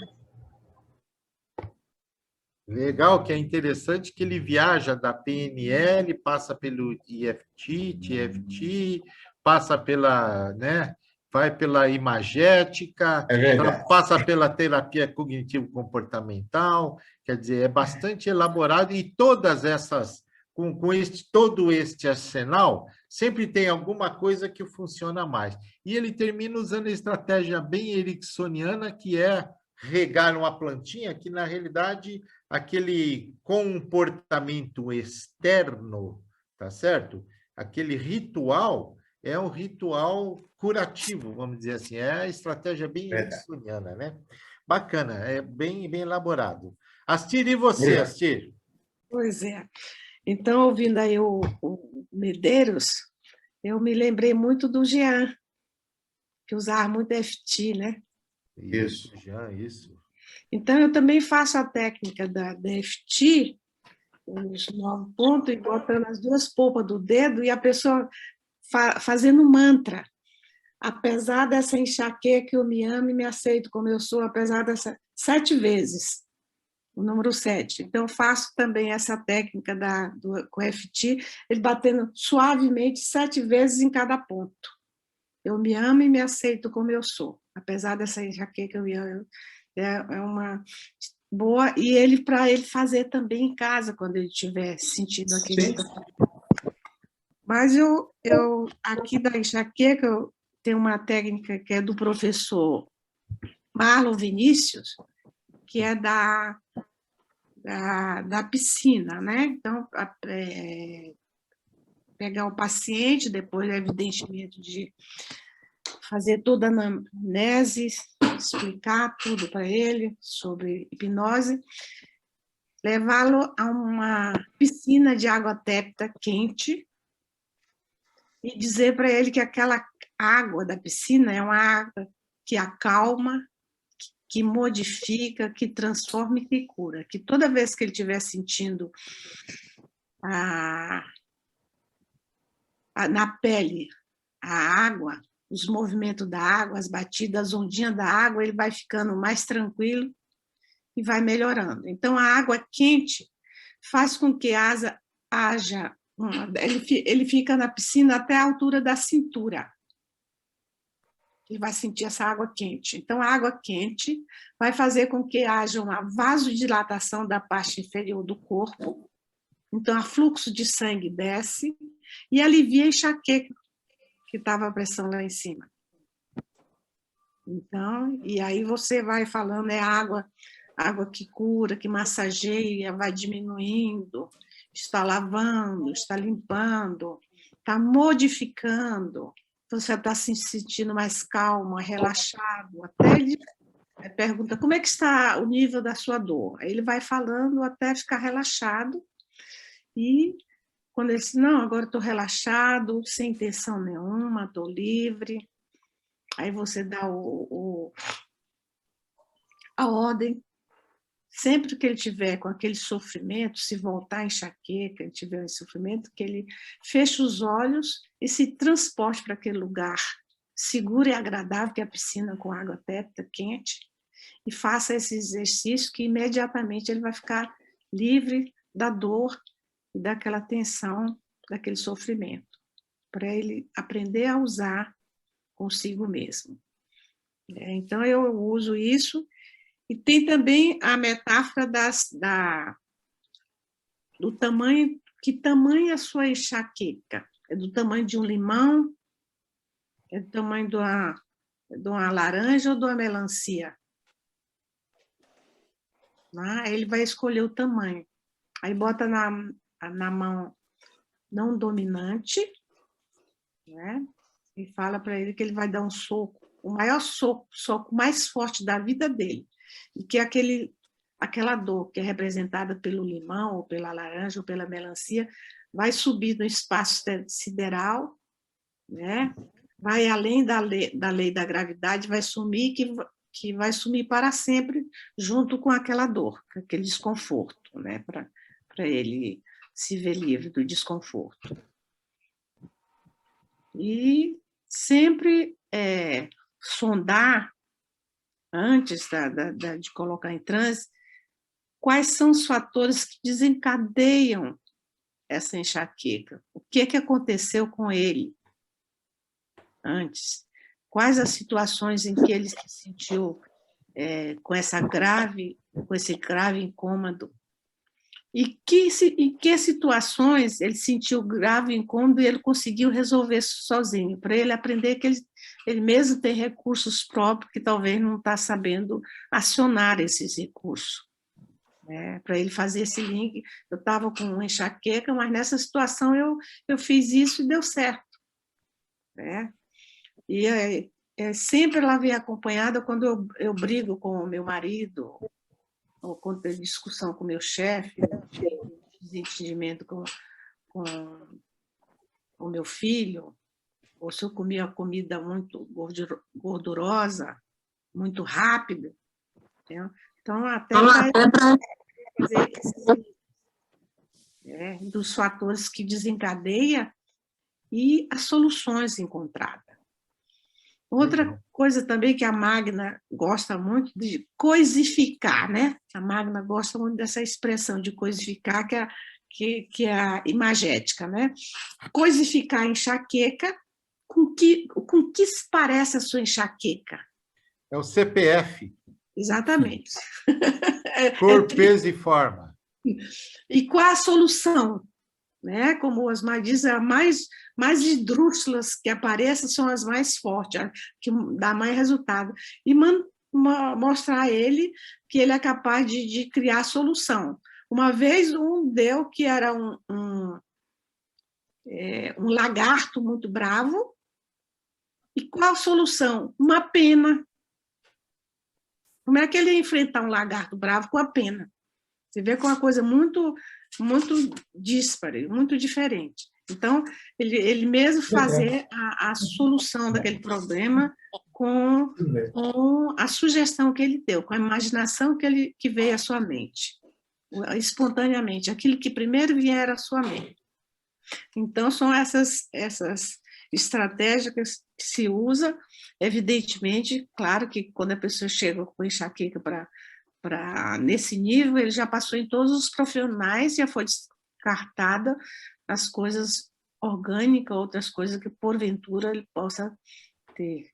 Já chega triado, uma triagem muito bem feita, para não ter problema da gente não ser ingênuo e querer tratar um aneurisma, com hipnose. Tá certo. E você, Carlos? Como que você lida com enxaqueca? A enxaqueca, eu gosto muito de uma técnica do Emily Coué, da lavagem do cérebro. Mas antes de tudo isso, eu gosto muito de fazer uma boa anamnese, perguntar quais são os gatilhos que disparam a enxaqueca, a comida, o que leva ela à crise de enxaqueca. Ela está tomando água? Vou pesquisando. Quando eu tenho assim já algumas informações necessárias, eu gosto, fecho as janelas, deixo a pessoa no lugar escuro, né? No meu consultório fica bem escuro, e eu tenho um holofote de 1000 watts e eu mudo as cores, né? E aí eu começo a perguntar, qual é a sua cor preferida? Ah, é tal cor. Eu vou lá e ligo o meu holofote e a sala fica toda azul, toda vermelha, toda amarela, toda lilás, a cor que a pessoa escolher. Faço um bom relaxamento nela e vou induzindo o transe logo após esse relaxamento. Aí eu levo ela no lugar mais lindo que ela possa imaginar na vida e pergunto, como você imagina que seja o paraíso? Um jardim lindo, cheio de flores, com um rio de águas cristalinas, águas tão puras que têm o poder de te trazer a cura, de te trazer o conforto para a sua enxaqueca. Eu falo, caminhe até esse rio. Entre até a altura do seu tornozelo nessa água. Perceba a água gelada. Agora, coloque o seu cérebro na sua mão. E com essa água cristalina, lave seu cérebro. A água está gelada e ela purifica seu cérebro, ela lava a sua dor, ela lava tudo aquilo, a comida, né, o alimento, tudo aquilo que produz o estresse, a enxaqueca que está acontecendo ali com ela. E veja que a água que sai do seu cérebro, já perguntando antes das cores que ela gosta e não gosta, sai da cor que ela não gosta. E depois que ela lavou todo esse cérebro, depois de um tempo que eu vou induzindo, e a água está saindo cristalina, eu digo a ela, perceba que seu corpo e sua mente trabalham em seu benefício. Coloque seu cérebro de volta. E quando ele estiver de volta no lugar, perceba que sempre que você tiver o começo desses sintomas, você irá se lembrar que seu corpo e sua mente trabalham em seu benefício. E aí vou induzindo ela de bem-estar, de tranquilidade, de calma, de respiração, né? E que o corpo e a mente, sempre que ela se sentir daquele jeito, eles estão trabalhando em seu benefício. E realmente as crises vão diminuindo, e a pessoa tem assim uma melhora significativa das crises de enxaqueca. E assim mesmo, antes dela ir embora, a gente dá a última, o tiro de misericórdia, eu digo a ela, passe a consumir um pouco mais de magnésio, passa na farmácia, compre o magnésio, tome o magnésio que vai ajudar você na enxaqueca, né? Água, magnésio e uma indução dizendo a ela que o corpo e a mente dela trabalham em benefício dela mesmo, eu tenho tido bons resultados com a enxaqueca. É isso, Legal. professor. Legal. Olha, de novo, vocês veem que como é interessante toda essa viagem, né? Eu queria lembrar a todos que a enxaqueca, em algumas pacientes, vamos dizer, em torno de 40% a 50% dos casos, ela tem o que nós chamamos de aura, ou seja, algumas pessoas percebem que vão ter a enxaqueca. Então, algumas têm distorção de cheiro, algum cheiro desagradável, outras têm a sensação de peso, ainda não é aquela pulsátil, aquela dor pulsátil, mas tem já uma sensação de peso, outras têm fotofobia, irritação à luz, incomoda. Então, quando as pessoas estão neste momento, elas estão tendo modificações psicofisiológicas e fisiológicas, com certeza, que estão prenunciando o estado da enxaqueca. E todas estas alterações parece que diz assim, você vai ter enxaqueca.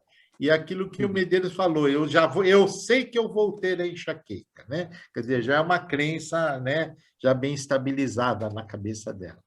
Então, como eu sou um comportamentalista, tá, e eu costumo dizer que o condicionamento psicofisiológico, ele muitas vezes ele quebra. Eu acho que tudo isso trabalha como se fosse um link de computador. Vocês receberam o link para entrar aqui. Se nesse link tivesse um pontinho a menos, ou se tivesse colocado um pontinho a mais, vocês iam para outro lugar, mas não iam entrar aqui. A mesma coisa, a nossa fisiologia, ela vai determinando passos, então aqueles sintomas, aquela aura, é como se ela estivesse prenunciando um status fisiológico que vai terminar no final com o processo da enxaqueca. Então, eu costumo ensinar os pacientes, pode usar qualquer técnica. Às vezes, eu faço técnicas mais elaboradas, eu faço técnica da luzinha azul que sai, entra, vai no cérebro e lava o cérebro, refresca o cérebro, porque muita gente tem aquela sensação como se a cabeça estivesse quente, né? Então, você dá uma refrescada nele. Você pode fazer a limpeza, você pode fazer uma diminuição, porque a enxaqueca, a gente sabe que você tem vasodilatação de alguns vasos e tem outros que estão contraídos, então existe uma distonia neurovegetativa nesses vasos. Então, todas essas mudanças, eu explico para ela dentro da psicoeducação, para ela criar uma experiência imaginária qualquer. Dentro daquela experiência imaginária dela, eu ensino as técnicas psicofisiológicas de relaxamento e meditação, tá certo? Ou relaxamento e auto-hipnose, o relaxamento e respiração, principalmente, com uma respiração parasimpática, tá certo? É a mesma coisa que dá um beta-bloqueador. A Asti sabe que muitas pessoas, quando têm enxaqueca, tomam beta-bloqueadores, né, para melhorar. E o estímulo do sistema parasimpático é o que o beta-bloqueador faz. Então, na realidade, a gente pode modificar a biologia da pessoa nesse momento da aura. Então, o que eu sugiro para vocês é que quando a pessoa tem aura, e às vezes a pessoa não percebe que tem aura, mas você explica para ela o que é, ela vai voltar na próxima consulta e falar, agora eu já sei, eu acho que eu percebo que vou ter quando acontece isso. Então, ela tem uma aura. E aí você ensina para ela criar essa experiência imagética. Qualquer uma dessas que vocês falaram é perfeita, tá certo? E outras, e cada um daqui tem a sua experiência, mas qualquer uma dessas, se ela tiver uma âncora, fazer a técnica de respiração e relaxamento, trazendo essa experiência imaginária na hora, fazer 4, 5 respirações, e trazendo essa experiência e focalizando essa experiência, é capaz dela abortar a biologia da enxaqueca, ou pelo menos diminuir a crise, tá certo? E fazer as técnicas de respiração e relaxamento constante, ela vai afastar. Existem trabalhos em mindfulness, tá certo? Que mostram que as pacientes que praticam mindfulness ou meditação, qualquer técnica delas, yoga é uma forma de meditação, né? Não podemos esquecer disso. Qualquer técnica de meditação, elas afastam a crise, elas afastam as frequências de crise, diminui a frequência de crise, quer dizer, aumenta o espaço. E se você fizer essas técnicas específicas voltadas para a aura, você consegue abortar a crise naquela aura, né? Ou pelo menos diminuir, fazendo os SUDs, para ir valorizando e em que nível subjetivo ela dá de dor. Eu acho que foi muito bacana, eu queria ver se tem... Eu estava olhando aqui, tem muita gente, né? As pessoas falaram bastante aqui dos temas, tá certo?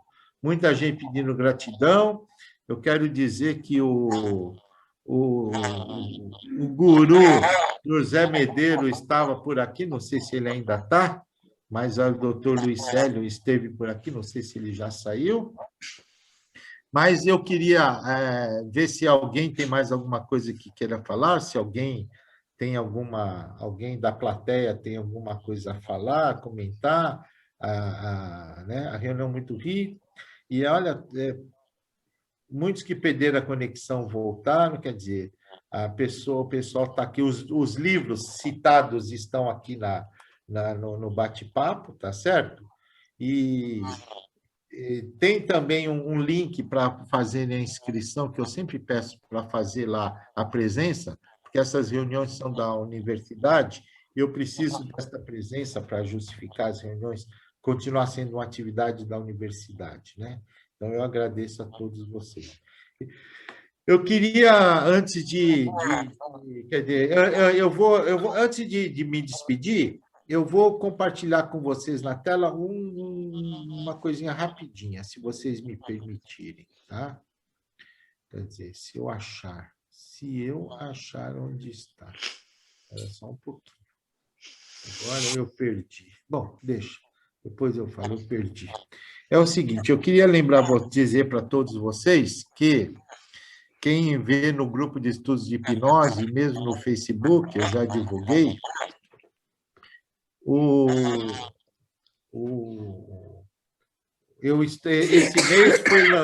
este mês foi lançado o segundo livro da série, que eu transformei numa série agora, que são Temas de Hipnologia. Esse Temas de Hipnologia 2, tá certo? Foi lançado agora, são 10 temas bem interessantes, tá certo? E quem já teve o primeiro, Temas de Hipnologia, que foi o primeiro, foi em 2012, ele era para ter sido um livro único. Agora eu resolvi transformá-lo em série, então já fiz o 2 e já estou começando a preparar o Temas 3. E a partir de agora eu espero que vocês tenham uma série de livros, uma série, né, de livros que são sempre contemporâneos. Não é mais um livro de hipnose, é um livro que fala de temas de hipnose, como alguns autores que são, vamos dizer, especialistas naquele tema específico, eles falam e mostram alguns aspectos importantes de toda essa temática da hipnose, e não só de hipnose, mas de estados modificados de consciência. Outro livro que foi lançado também recentemente foi o livro Condicionamento Psicofisiológico para um Parto Tranquilo e Feliz, tá certo? O hipnoparto. O hipnoparto é o subtítulo, mas é um subtítulo que já tem muitos livros com esse nome. Mas o livro é baseado em neurociência, é baseado na teoria cognitivo-comportamental, tá certo? E este livro, quer dizer, que eu trago todos os aspectos psicoeducativos, condicionamento psicofisiológico, tá certo? Com as técnicas, né, da cognitivo-comportamentais, e trago as sugestões hipnóticas mais comuns, eu dou sugestões. E eu trago um passo a passo nesse livro, que são 8 sessões, para quem quiser trabalhar 8 sessões com essas gestantes, então eu tenho um passo a passo que é feito em cada uma daquelas sessões, tá? E como um bônus complementar, eu trago algumas narrativas que estão escritas lá, bem descritas, é lógico, são sugestões, né? Mas são algumas narrativas específicas para cada momento, para ajudar quem está começando a lidar com hipnose e quer trabalhar com gestante, tá? É um livro bem interessante, fininho, rápido, tá certo? E que vale a pena. Todos esses 3 livros hoje podem ser encontrados na Amazon, tá? Então, se é só digitar Amazon e entra na Amazon, pode digitar o nome do livro, ou então digita por autor o meu nome, que vai aparecer esses 3 livros lá, tá bom? Eu queria, antes tem gente aqui falando que tomou topiramato muito tempo, né? Por conta da enxaqueca, e terminou sendo curada com terapia, com regressão, tá certo?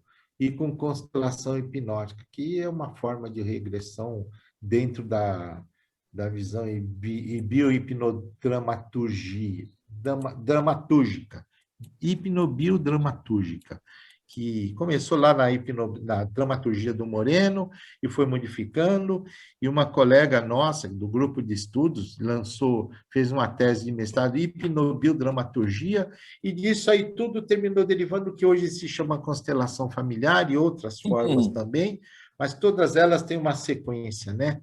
Tem uma sequência, tem mais ou menos a mesma diretriz, tá? Eu acho que tudo isso mostra o amplo, quer dizer, a capacidade, o espectro que nós temos para trabalhar com esses estados modificados de consciência, né, dentro das nossas práticas. Deixa eu ver aqui. Eu queria, antes de mais nada, agradecer a todos.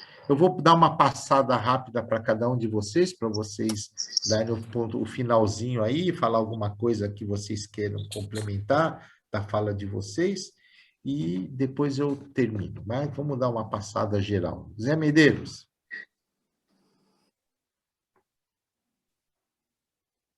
Espera aí, Zé Medeiros. O teu vídeo está... Ativa o teu som. Ativa o teu som aí, Zé Medeiros. Ok? Isso, agora está, agora está. Então, na minha auto-hipnose preferida, que é andar de moto, então eu ando por várias cidades, vários estados aqui do Nordeste, e eu já vi, infelizmente, vários acidentes, né? Com fraturas expostas, por exemplo, e a gente sabe que o desconforto realmente é muito grande. Então, eu já parei a moto várias vezes, cheguei junto, já tem várias pessoas, E o pessoal pergunta logo, você é médico? Eu disse, não, eu não sou, eu sou psicólogo, mas eu posso ajudar o jovem que está aqui caído a minimizar esse desconforto da dor até chegar ao SAMU. Aí o pessoal geralmente abre, eu chego junto, né, e eu pergunto assim, aí, claro, eu me apresento aquela coisa tudo meio rápido, né? Eu me apresento para ele e digo, olha, eu queria saber se esse seu desconforto, essa sua dor, de 0 a 10, quanto maior a nota, ele faz 1000. Eu digo assim, que tal você permitir, consentir que eu te ajude mentalmente e esse desconforto cair para 2, para 3, para 1, ou talvez sumir? Ele disse, claro que eu quero. Aí eu faço o hipnoflash, né, que é uma técnica do Mike Arruda, que é uma técnica super rápida, né, em que eu faço uma explicação, mas de uma forma geral, eu passo a mão próxima ao rosto da pessoa e digo, olha, eu vou passar minha mão próxima do seu rosto e vou contar até 3. Né? Só digo isso. E aí eu começo. 1, 2, e toco rapidamente na testa dele e digo, e a dor se foi.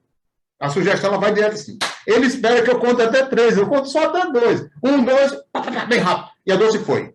E aí eu pergunto, e agora, de 0 a 10? Ele diz 2, diz 1, diz 0. E claro, eu não vou poder ficar lá até o SAMU chegar, né? Aí eu me retiro e digo, olha, até o SAMU chegar, ou até você já estar medicado, você vai continuar exatamente o que você está agora sim. Se sentindo melhor, se sentindo um certo conforto, e é isso aí, e boa sorte, e vou embora. Eu já fiz isso várias vezes, doutor Osmar, viu? Tem sido bem satisfatório esse resultado. Então, para mim foi um prazer ter estado aqui com vocês. Novamente, eu sou muito grato ao doutor Osmar pelo convite, pela responsabilidade, né? Me senti realmente muito honrado e está sendo um prazer estar com vocês e namastê. Obrigado. Astir, você ativa o seu som, Astir. Isso. Tá ouvindo? Estamos. Então, foi muito gratificante receber o convite e, ao mesmo tempo, temerosa por causa da responsabilidade, mas eu vim aqui, eu aprendi muito com vocês, com o José Medeiros, com o Carlos, foi um grande aprendizado, foi uma noite. Espero que eu tenha contribuído um pouquinho do que eu sei e do que eu pratico.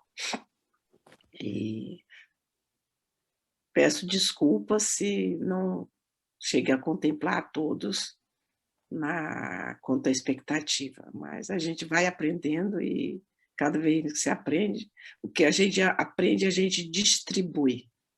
O saber é para ser distribuído com os outros. Não é apanagem, não é meu, pertence a todos. E é ensinando é que se aprende. Se não é a única maneira de se aprender é ensinando, é distribuindo. Muito obrigado. Tudo de bom. Carlos. Eu quero agradecer, antes de mais nada, o professor Osmar por esse convite e dizer que eu aprendi mais hoje do que eu deixei, né? E também pegar uma frase aí da Astir que a gente só morre quando leva o conhecimento com a gente. E hoje, através do Dr. Osmar, nós deixamos um pouco da gente aqui. E a gente vai estar sempre vivo na lembrança e nas técnicas que quem nos vê vai aprender. Né? E digo, aprendi muito mais com vocês do que deixei aqui. E hoje eu saio realizado pela companhia de vocês e pela oportunidade que o professor Osmar me deu. Muito obrigado a todos. Eu queria agradecer vocês, antes de mais nada, dizer, Astir, que você ensinou a todos, todos nós nos ensinamos. Quem mais aprendeu aqui, eu posso dizer para você que sou eu.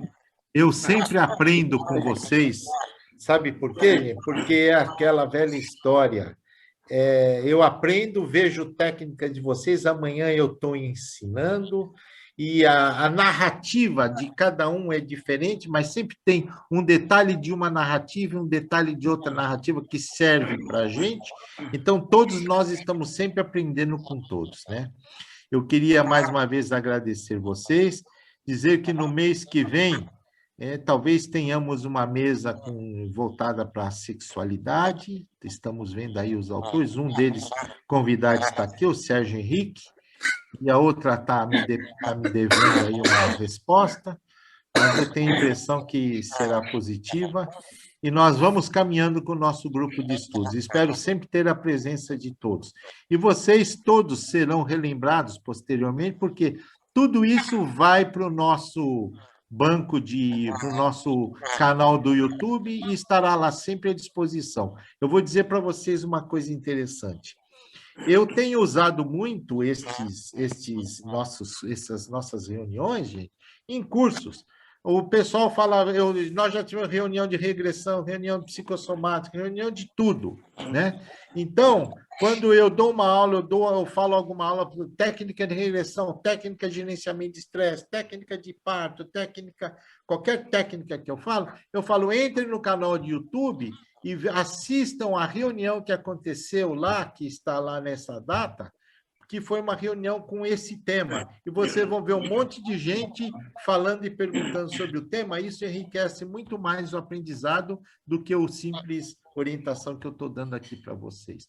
Então, na realidade, todos vocês serão gravados, marcados e provavelmente serão vistos, citados e comentados no futuro. Tá? Eu que agradeço a todos e boa noite, até dia 10 do mês que vem, que é dia 10 de agosto, será a próxima reunião. Um grande abraço a todos. Boa noite. Boa noite. Obrigado, boa noite.